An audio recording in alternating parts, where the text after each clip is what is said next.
À travers votre émission, vous la parole. Merci de la confiance, merci de tout pour l'andibiso, pour l'andibiso à travers la chaîne YouTube, à vous la parole. Et merci vraiment, on a invité, on a téléspectateurs. Nous sommes tous venus Libakoun. Il y a cause à la liboso na bino na moko na lelo na biketo chaki déjà fiche bolanda ki ango bomona ki ango déjà et na pesi bino nyonso mbote na confiance fils de l'homme tozaka kawana kosa musa na biso awa tozo ke des conférences na masina tozo zala na beaucoup mestre ya commune ya masina ba 13h awa koyokaye message ni encore pesa biso parce que toza parmi ba invité na conclave moko yo salama wana et merci na bino nyonso bozuli baku ko le sozo battre la biso na ça ki bino que cette fois-ci à vous la parole to fungola ki ba porte nango to fungola ki susu chanango ya kobenga ba politique o ba sengeli to benga bango ya kozongisa ba figure o boyeba kini émission vous la parole kala bazozonga déjà et ba même ba Timothée le noir na pesa bande ko tout ba Hollande biso mbote déjà même semaine yo tozo komada na suka nango mais semaine wana boko zo susu ba figure ya bato mususu nazanga makotelo na plateau nazali na mwana mboka benga mi benga maka révolutionnaire bomona ki déjà fiche ndeto publié qui déjà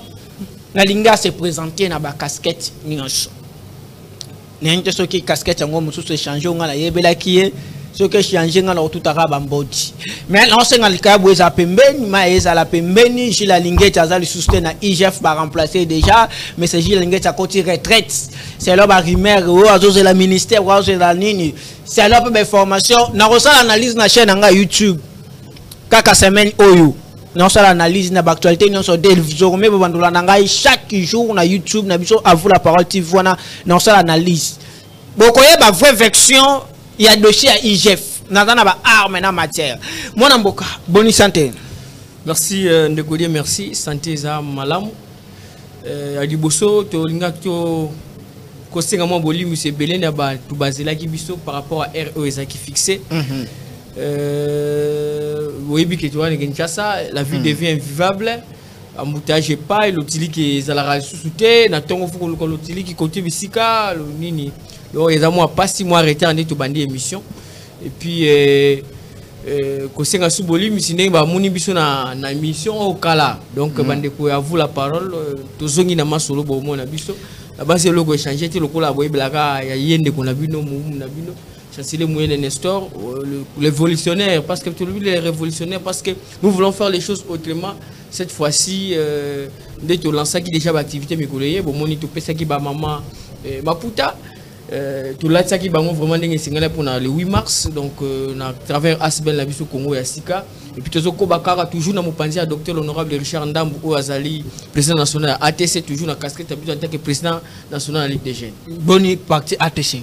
Wa ATC zali vraiment malamu parti soko ba malamu la base mikolo l'équipe uta ko sangana na mukonzi yeto benga ka les visionnaires l'honorable Richard Ndambu to sala ki déjà o singala to sala mikolo zo to organiser mu bange na activité to benga na comme un congrès obi na congrès to ponaka mo ba konta sika na parti pe mara mo ebele et ko changer donc mikolo zo bo mesana ko na biso na Congo ya sika na ATC bo mesana mo mingi matondo mingi. Oh, IGF.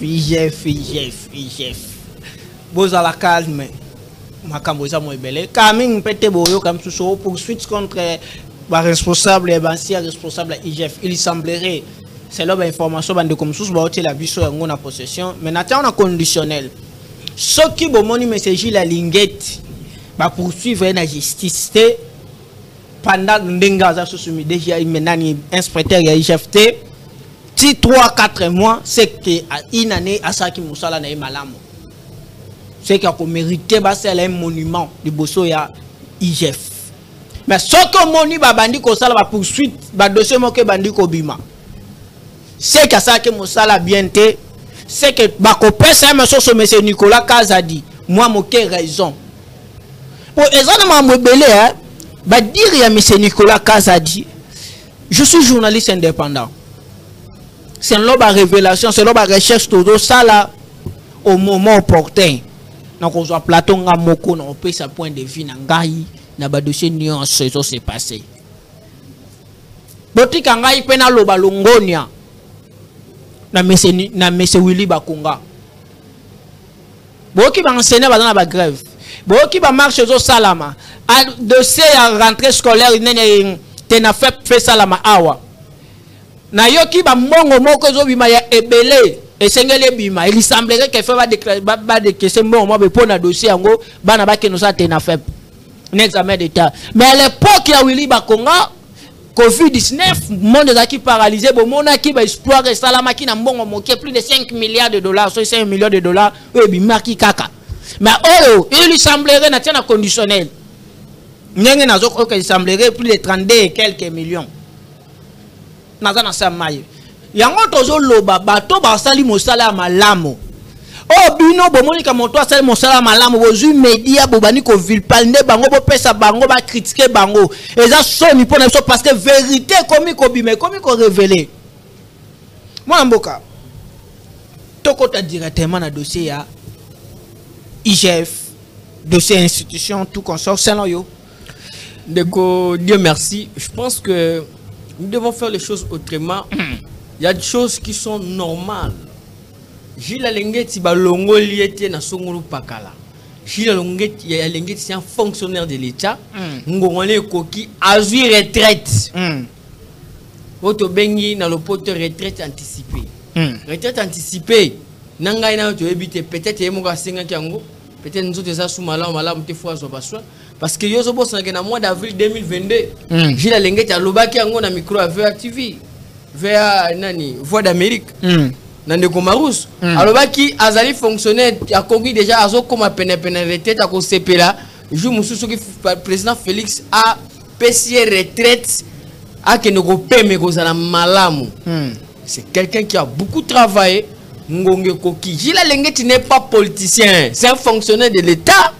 Azui retraite na ye 2-3 jours la procédure normale au Kenya banque azui on est retraite à quoi que ça la bilanga na mika. Pourquoi est cette coïncidence seulement kaka pour sortir mandatique ya Nicolas Kazadi? Non, Ezali, vous savez Nicolas Kazadi a douté na banquette nyoso ya ça. Vous savez makele le legi na mboko ebele.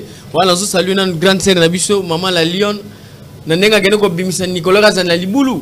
Mais Nicolas Leke Belé Nicolas Zalbano Lobate Nicolas Zalbiso l'entourage du chef lui aussi l'entourage du chef au cas si coordonnance présidentielle les abulo que Zaraleo la messe le chef a signé peut-être il a eu des fuites habitika na bête parce que la politique est zakagé mususu la politique on sait danser la politique fou osala mutu mo oye bandenge ni zo jouer les jeux la politique est carte aibi na jouer carte na ce que ça qui déjà les informations que non j'ai la lingue qui a une retraite anticipée chef d'état a eu des ordonnances base la carte soka signé encore bête d'abord mon abeti bembo di lobé sali que non Nicolas Kazada lobaki donc en tant que politique à mon politicien mon musique politicien mon rapementi mais je pense que c'est un faux débat pendant ces temps. Gilles Alengeti c'est un fonctionnaire de l'État a eu ba retraite les Yahoo depuis à côté ça pas ni maman retraite combien va tu vas sur retraite alors on satisfait la gestion na journée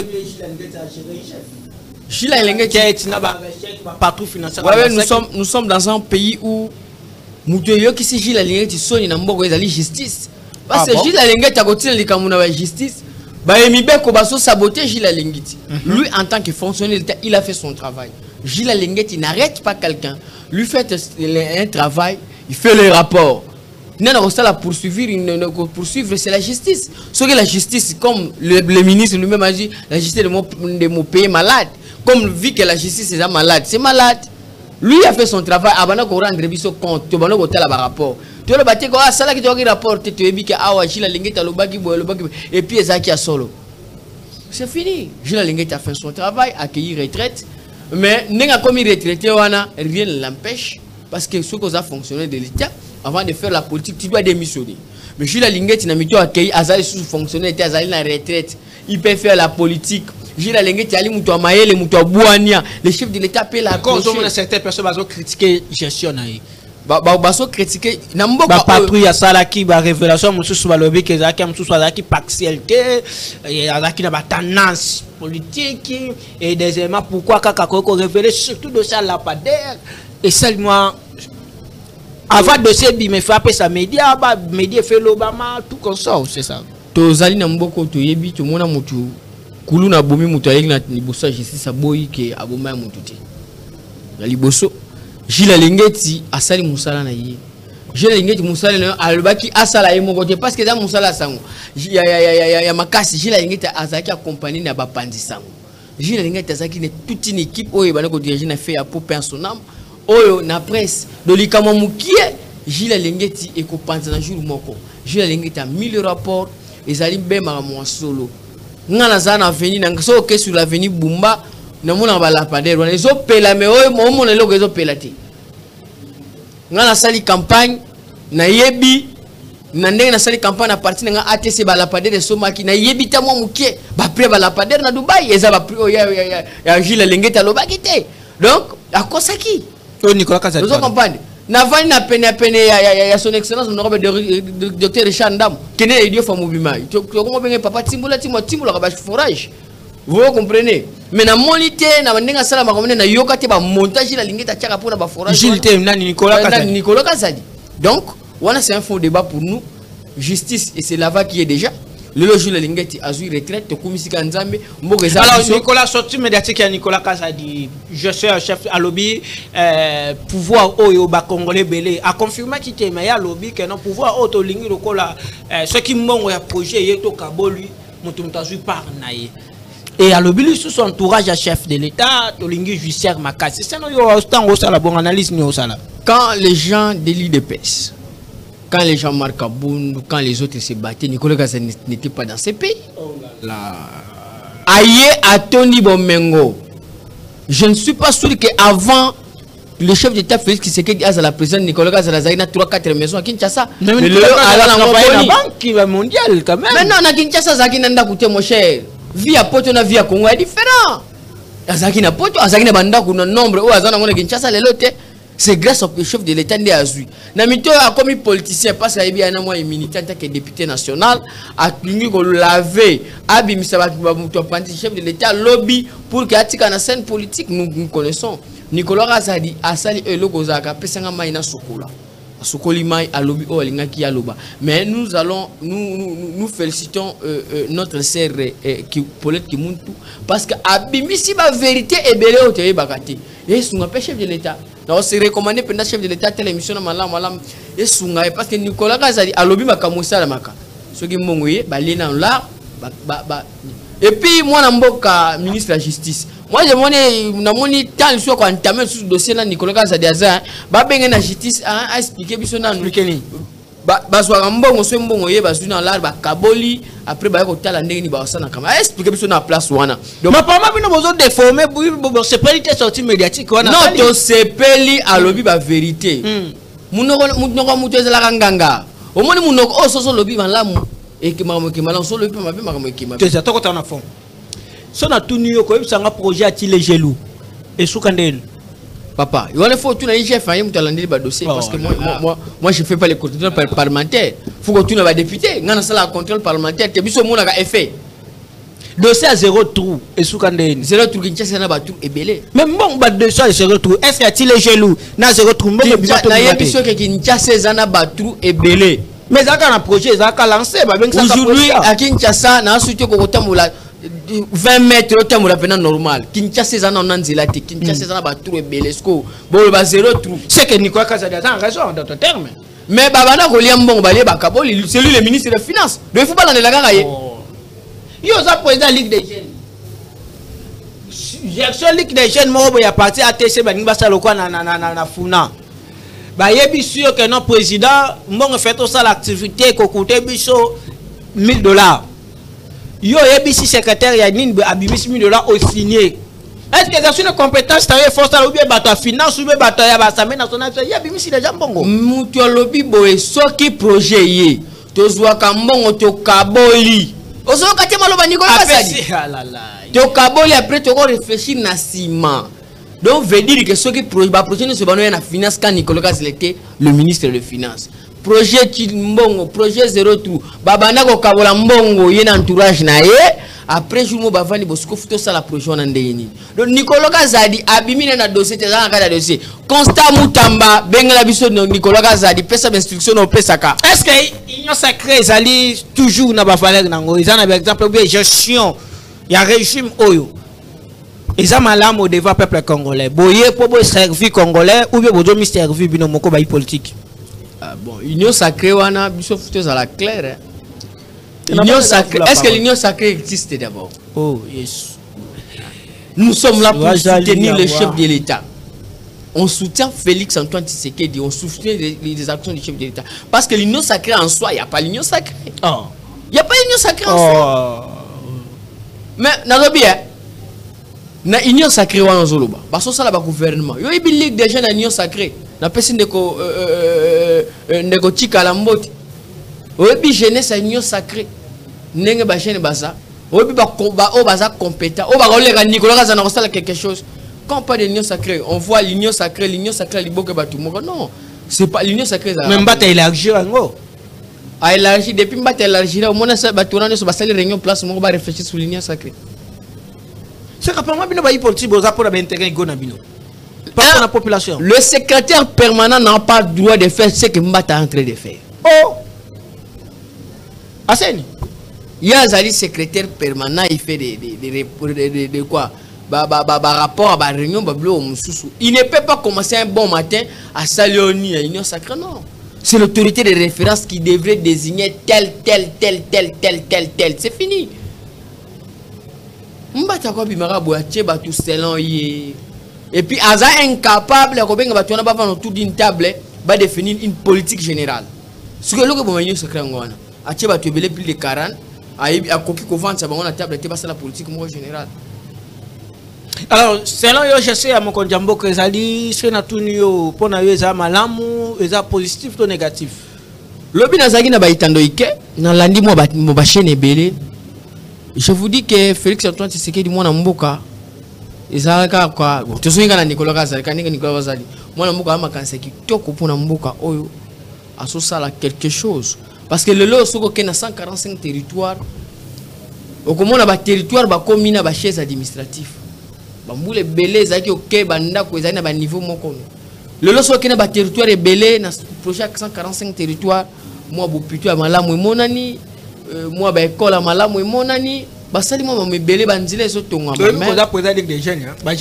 non président Félix Tshisekedi moi je parle de l'homme de Félix Antoine Tshisekedi qui a une bonne volonté de faire des choses mais entourage naé ndeba bomié Nicolas Kazala yuto yebisa biso mais nazuka volé 145 territoires la population va palper makambo lobi bazo parce que tant ozolo ba biloko ezo salama il faut monta ko sibi to monta ko mona ngo salami wa ko vivre wa ko témoigner c'est la population yo ta jeune président ba jeune na quartier na yo tuna ba province na ba yebiso ke makambo ozolo beza ba yebiso yo momoni na yebiso boye omoni loko biso Congo ezo bongati ki motema mabele ki na Congo muninga azonima moningati moninga alingi ko travailler na moningati. Félix Antoine Tshisekedi lui en tant que président de la République non des instructions fermes et à volonté. Dans ce cas volé à projet moko on a monique batoupe bako que se retrouver projet ya 145 territoires. Quand vous allez à Idiofa, Boulungu partout, au monde à construire à Gungu à construire ba chaises administratives ya ba territoire oh tika ko zalaté machine maman bien et tika la ko zalaté. Mais du côté vie sociale des Congolais, nous sommes en train de souffrir 0-0. La vie de... D'ailleurs, à Kinshasa, c'est invivable. Parce qu'à Kinshasa, c'est invivable. Est-ce qu'il y a un intérêt à vivre? Parce qu'à Kinshasa, c'est invivable. Je ne sais pas, il faut lapider et moi, Daniel Bumba, à comment tu parce qu'à Kinshasa, il n'y a pas de route. À Kinshasa, il n'y a pas de l'eau. À Kinshasa, il n'y a pas d'électricité. À Kinshasa, nous avons un sérieux problème à côté de transport. Kinshasa, Ezo. Et puis j'ai aimé la façon. Kinshasa, Ezo Bonga. Donc ça veut dire, même après 20 ans, les slogans restent intacts.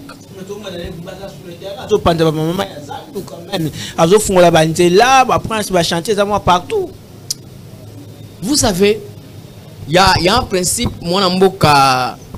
Le professeur Nsaman Alobaki. Dans la vie, hein, des fois, il faut marcher dans les désordres au lieu que de rester statique. Mais marcher dans ces désordres-là, il faut avoir des techniques. De ce que Daniel Bumba a une technique de gestion.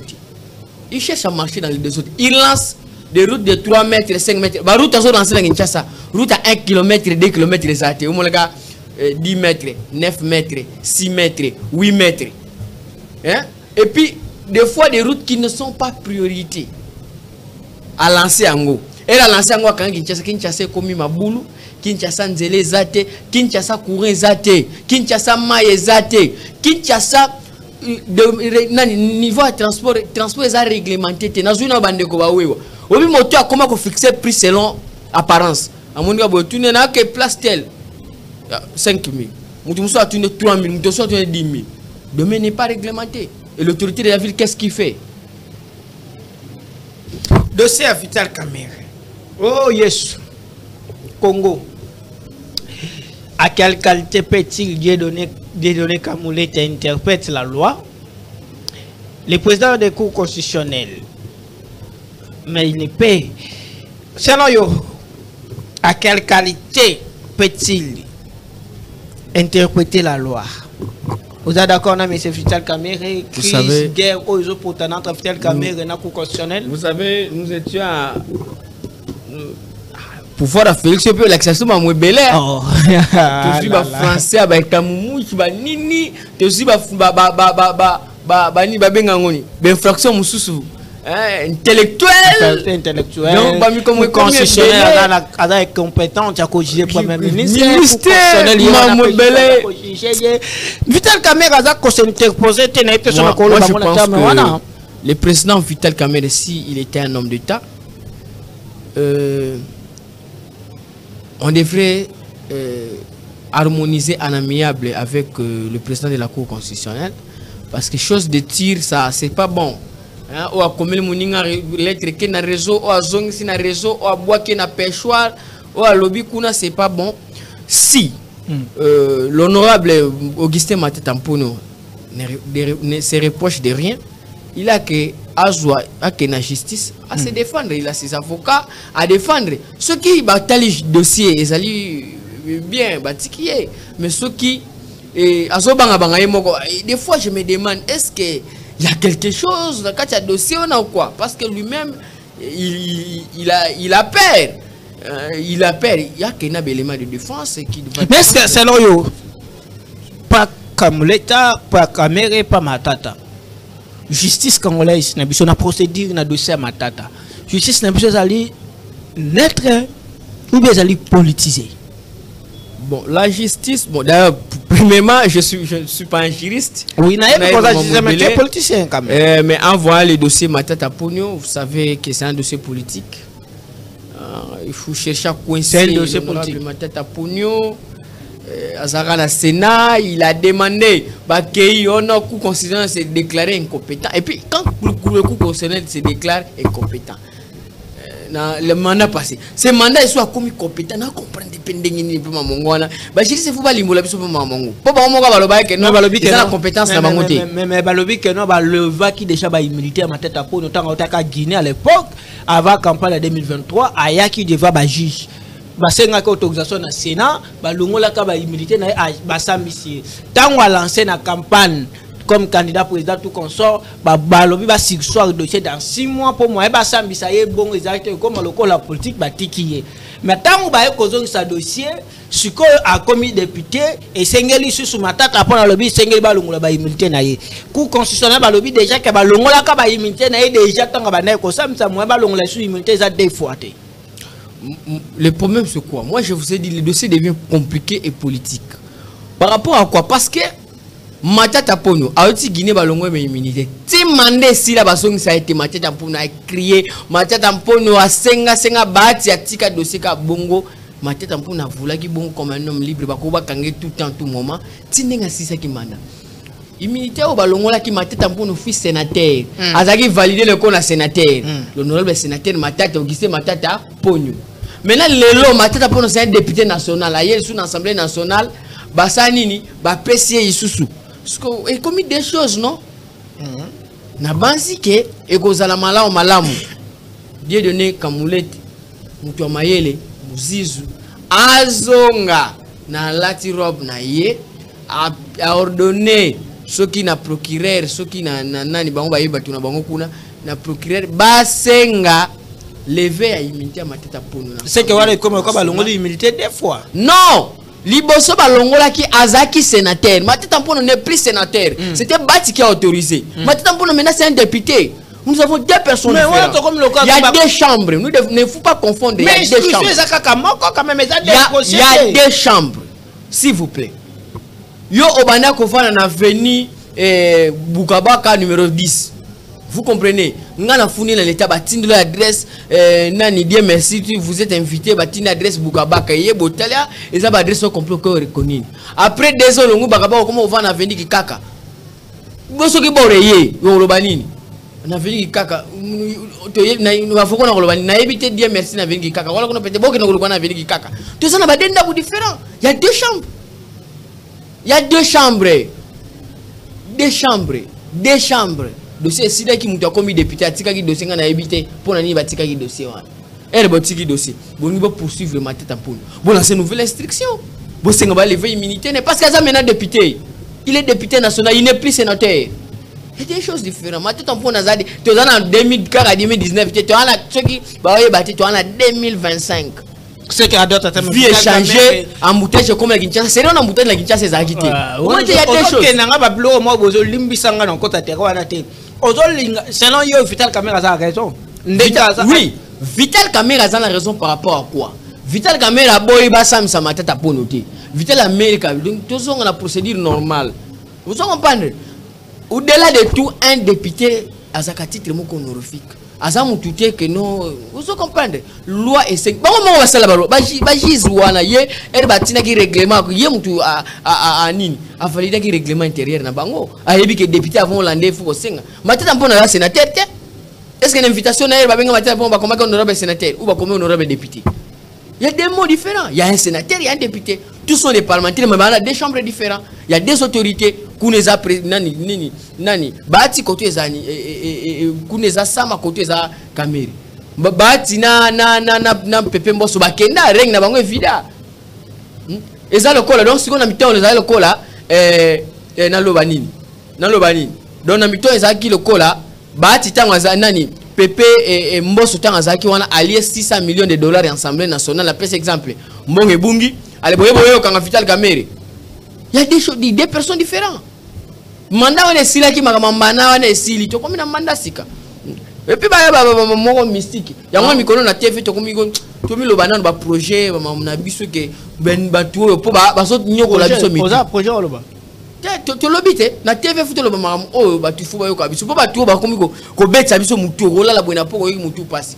Oh randa ko no bango ba za à l'aise. Bati ka biso ba so na procédure normale. Martin Domingue.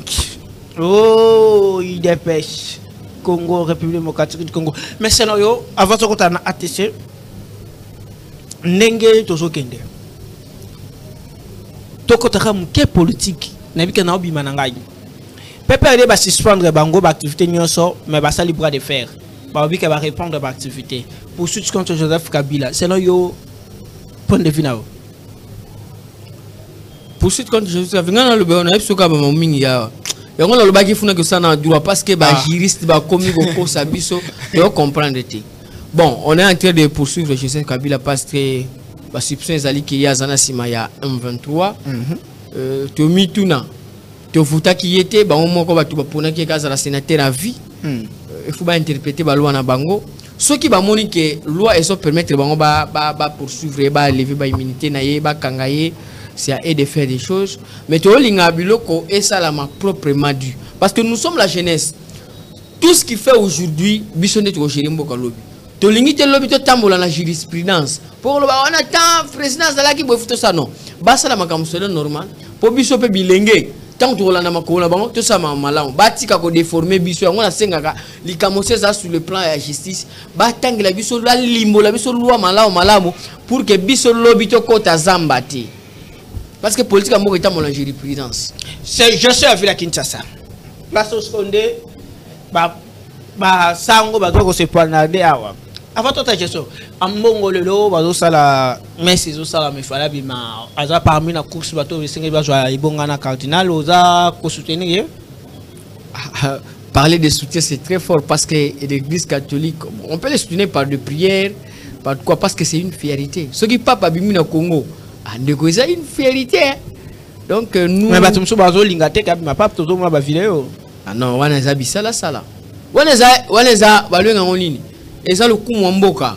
c'est un bon pape et ça le coup mon pour un bon on surtout un pape aza RDC on va relobela bino monde entier donc ba so batenga comme pape basala allusion na bino monde entier a relobela bino donc eza mamoko soutien de est-ce que par rapport à la position politique n'est contre le régime actuel? Bon, moi, est-ce que position na inenga moi radical c'est là bato monsieur contre le régime actuel? Vous savez quand on fait la politique. Dans le Barana, dans la Ligue des jeunes, il faut attendre à tout. Ne pense pas que nous avons ça politique, nous avons des calculs. Non, en politique, il y a des coups partout. Si quelqu'un est radical, c'est mieux. Le président Félix Tshisekedi a dit qu'il a porté à l'opposition à pété-pété. Vous comprenez? Ce qui est possible, c'est à pété-pété, c'est ça la miété. Fouto sabatina bokolo mbongo bokolo ba fayulu ba très radical pour hein surtout ça les logo mabe bango ba bo sali mabe poto ça nini tout bongisa eza opinion na ye c'est un homme de l'église akina makamu moko so représenter mboko en tant que cardinal République démocratique du Congo na basi matondo mingi ekozalake lobito mon épée pape to so pesa ba soutien na biso nani na prière parce que na point eza politique te que to betele maboko ba mona ba tu belé biso to ko voter te to ebite ndenge conclave nini ba loba na kati esuka wapi sala wapi mais na sepela ye mo lobaki aye conclave aye ko la pape soki makamosili a kozonga Kinshasa calme zongi si robe na ki archevêque c'est fini. Je suis la Kinshasa ça satisfait na gestion Bumba on me dit pas ma casse point qui a proposé Daniel Bumba comme candidat au gouverneur? L'IDPS. Alors candidat l'IDPS. Donc nous sommes en train de condamner l'IDPS. Comment? Foufou. L'IDPS. Daniel Bumba Foufou. Oh. Est-ce que les vieux avant d'avoir un bouton lobby, comment je peux gérer Kinshasa? Kinshasa n'est pas géré. Kinshasa va transport à Tiaga prix selon lui. Hein? On a Victoire Kouti taxi, le lot taxi 3000 Victoire Ipen magasin Ipen, le bio fouti transport les mêmes taxi 4000, le bio fouti 5000 moto n'en parlons. Domaine à moto et ça va on a évité et ça réglementé donc moto et bani na 9h 3000 10h 4000 tito comme 19h comme 10000. C'est compliqué. C'est compliqué. Daniel Bumba a Foufou. Nabanzi, na senga ba député provincial. Baluka moi ba tia Daniel Bumba Mopanzi, gestion ezali catastrophe. Ba tia Mopanzi ba changer. Mais to loba ki on a bendel. Le longtemps Daniel Bumba, il faut y ba batumsu abika azui ville les ala qui vraiment propriétaire. Azui ville tout l'intérêt ala qui vraiment non bien té mais quand même tant le bika ba lancer ba projet. Mais tout c'est la finalité ba projet on doit critiquer quand même, c'est plus de 9 mois bien 6 mois seulement. Beaucoup de critiques, beaucoup de charges il y a 18, il y a 5 ans. Kinshasa devient invivable. Il n'y a pas d'électricité à Kinshasa, il n'y a pas de l'eau. Les transports, n'en parlons. Le long de Kinshasa, ceux qui ont bimisi mon pour le transport. Pour la longue, si quand on a tamboli na yéa. Pour la Kinshasa, le soir, on a tout rendez-vous, il y a la démo. Oh, oui. Et vous n'avez pas 11h, mais impossible là comme 11h parce qu'il n'y a pas de route. Aujourd'hui moto au foot on en cher mais moi comme tes moteurs fixés selon nous sommes dans un pays les gens sont payés maigrement et quand tu as dépensé plus de $20 $30 pour qu'on a transport à 100 000 euros à sali boyete tu comment nenga to ça na 10 minutes to fa dans ce que gestion na bino au lobby au sala analyse au critiquer le lot parti na bino ATC projet de société na les années ceux qui veulent jouer bonga ba possible le ministère congolais fait pas s'attendre dans n'est pas na bino biso congolais botambola na eko et osela mamwe belé parce que comme on me dit comment ya to benga honorable docteur Richard Ndambu vous comprenez et ça y toute une idéologie toute une école voilà chevronné ya mamwe belé nous sommes partis travaillistes vous comprenez yambo ali bosso pour promouvoir l'entrepreneur parce que biso linga to valoriser ba misala mike mutate kaka nini mapa suki mangamona nyo surtout création des emplois parce que sans musala to kokende libosoti na masina mukuse tu est-ce que vous êtes parti de valeur? Nous sommes un parti de valeurs, nous sommes parti de travail, nous sommes avec l'honorable docteur Richard Ndambu. Kaka comment on n'est pas ma idéologie mobile. Kaka on n'est pas ma école mobile. Mais Azata ministère. Moi je suis idéologie. Moi je suis allé aux élections sans argent. Mais j'ai fait plus de 4000 voix parce que j'étais dans une école érigée en stratège et tout. Ici, je ne parle pas de la politique, je parle de la pédagogie. Des choses. Na sali plus de 4000 voix na monté pour na zaki une école moko na zuba note na na tiongo na sali pekana na note nga chapitre par chapitre j'ai fait beaucoup de voix avec toutes ces stratégies. Donc dans la mkola lobi na babenga ba jeune belé tamie boya na ATC. Bo adhérer, vous voulez postuler, vous voulez faire ceci, venir à l'ATC. Vous allez bénéficier de la matière. Quand au moins politique a moko logo simbati. Quelqu'un sokaza mal encadré politiquement, a tout comme si être président de la République, alors ça est le côté. Il faut commencer d'abord par être... 5 photos. Okay. Il faut commencer d'abord par être bien encadré. Vous comprenez? Il faut commencer d'abord par être bien encadré, avoir des stratégies politiques, comprendre la gestion du pays, comment gérer, comment l'État fonctionne. Et puis vous comprenez. Maintenant, nous avons ces valeurs dans ce moment. On sait comment l'État fonctionne, on sait beaucoup de choses là. Hein? Au moins, nous avons lancé Congo Asika. Congo Asika. Asbel Congo Asika, ils ont dit que nous devons changer de mentalité. Tout ce qui a vision, à travail. Tout ça promouvoir ma maman, na moi mon bongo, maman tout ça maman me belé ba formation.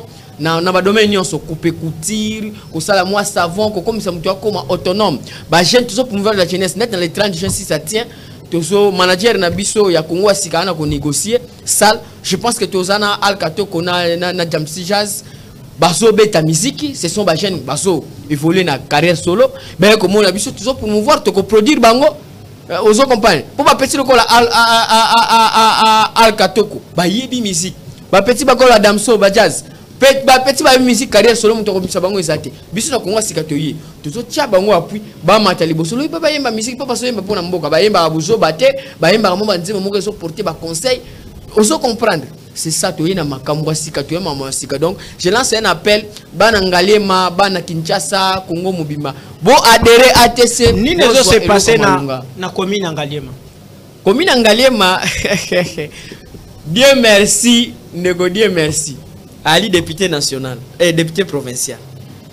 Ali conseiller communal, Azali bourgmestre, Azali vice-bourgmestre, Azali premier achevé.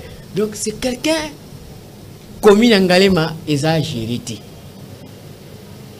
Commune Ngalema ezali gérité. Négocier merci à l'ongoli ticket. O ezaki 200 francs congolais.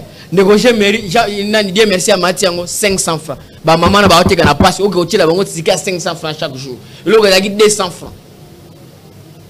Mbongo na soko zwami ke na koti na bureau na yi.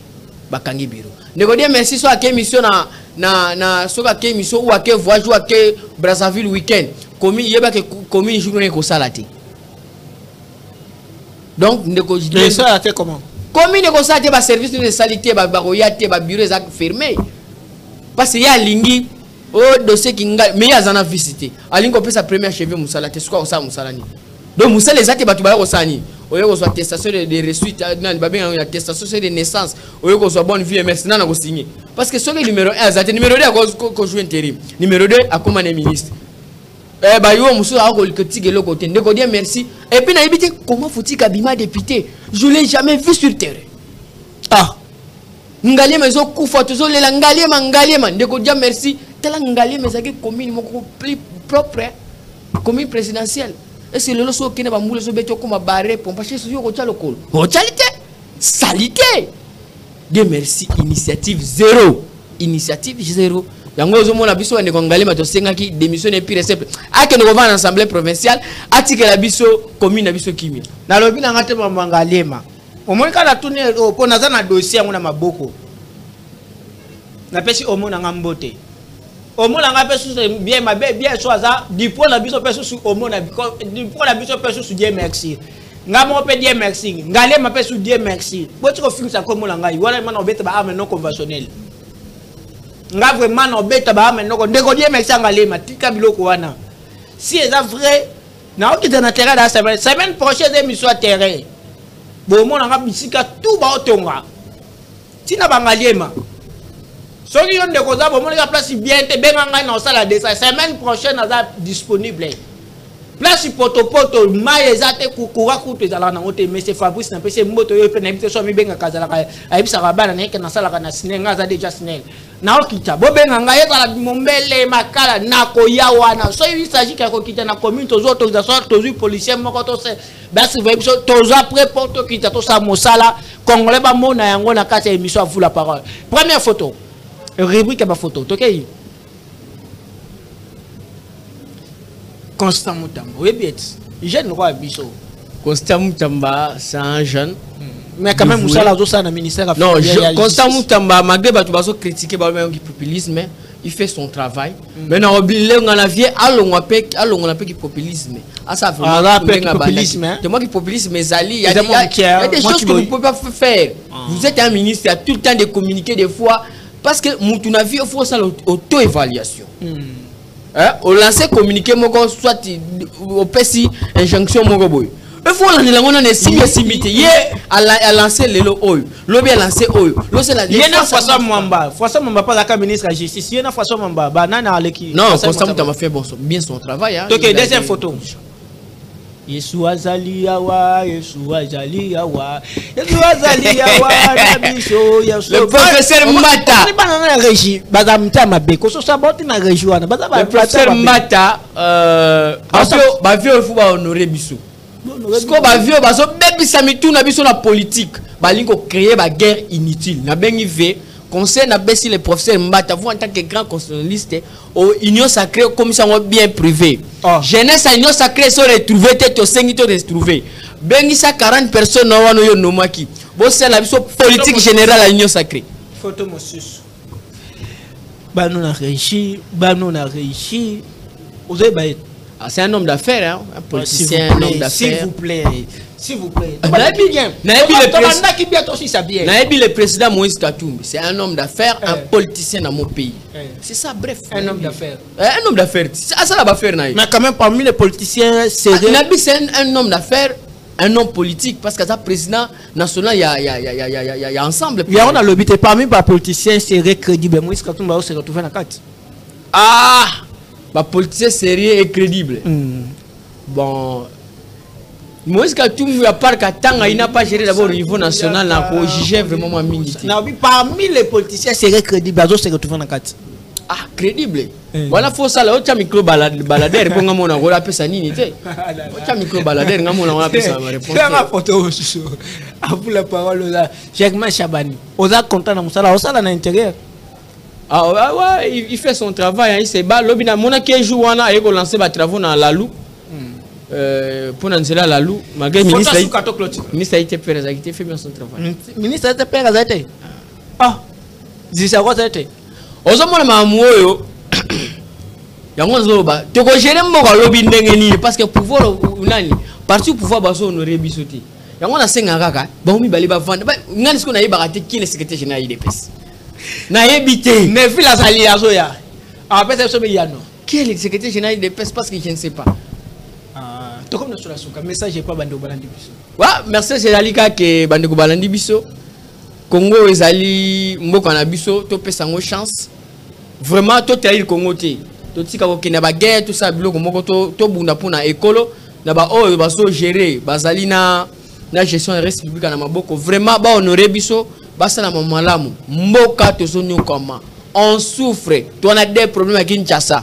Nous qui habitons Kinshasa Nalbalongola biso ndeko Daniel Bumba azana vision te pona kin azo tambola bo ezaka lokola papa mo bala muki na tonga zimbo na bosala ayebi ko contrôler misala na été azo la ba pongi ya misatu ezalite commune ya Ngaliema il faut pas trouver solution soit ba organiser une élection anticipée bati la biso bourgmestre pas tu as vice bourgmestre c'était notre bourgmestre azali député provincial entre l'assemblée provinciale na nini place où nous avons embouteillage en zela moi ya gérer kin bien ya gérer commune bien exalité ya suka na bengi bande konyoso ba jeune venez adhérer à la TC nous c'est un parti politique qui inspire la vision de demain c'est pour préparer l'avenir de demain. La rediffusion 22h30 parce qu'à bientôt nous allons de quoi IDPS pour que tout fongle la mode du chouchou un plateau spécial. Maintenant, nous sommes à tellement bella ou la dabiso à travers votre émission à vous la parole.